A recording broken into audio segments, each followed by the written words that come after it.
In the heart of a lush, vibrant forest, a group of frogs hopped joyfully, savoring the fresh morning air and the soft earth beneath their tiny feet. Together, they journeyed over roots and rocks, their croaky chatter blending harmoniously with the sounds of the forest. But as they laughed and leapt along their way, disaster struck. Two of the frogs, distracted by their playful banter, stumbled into a deep pit hidden beneath a layer of fallen leaves. The frogs above gathered at the edge and peered down.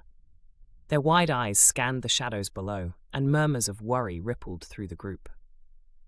The pit was deep, so deep that it seemed almost impossible for the fallen frogs to escape. Panic quickly turned to resignation. And one frog shouted to them, "It's no use, you'll never get out. Just accept it, there's no hope." More voices joined in, echoing similar sentiments. "It's too far. You're as good as gone." The frogs in the pit heard every word. They looked at each other, their hearts sinking. But not wanting to give up, both began to jump, desperately, tirelessly. Their legs stretched toward the sky, with every ounce of strength they could muster, but they couldn't quite reach the rim. Above them, the group kept shouting, their words hammering down like weights. "You're only hurting yourselves. Save your energy. This is your fate." Exhausted and overwhelmed, one of the frogs listened to their cries. He stopped jumping and slumped to the ground. His shoulders sagged, the fight drained out of him as their words took hold, and all too soon he fell still, completely still.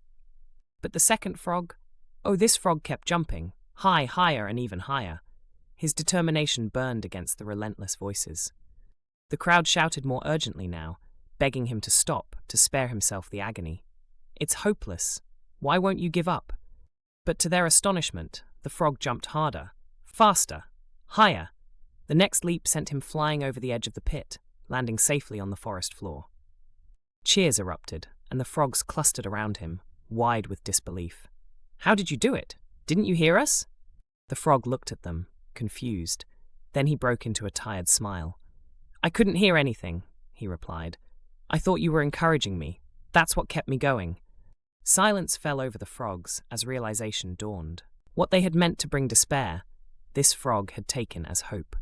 The group left the pit that day, changed, the lasting image of what had just unfolded lingering in their minds like a sacred echo.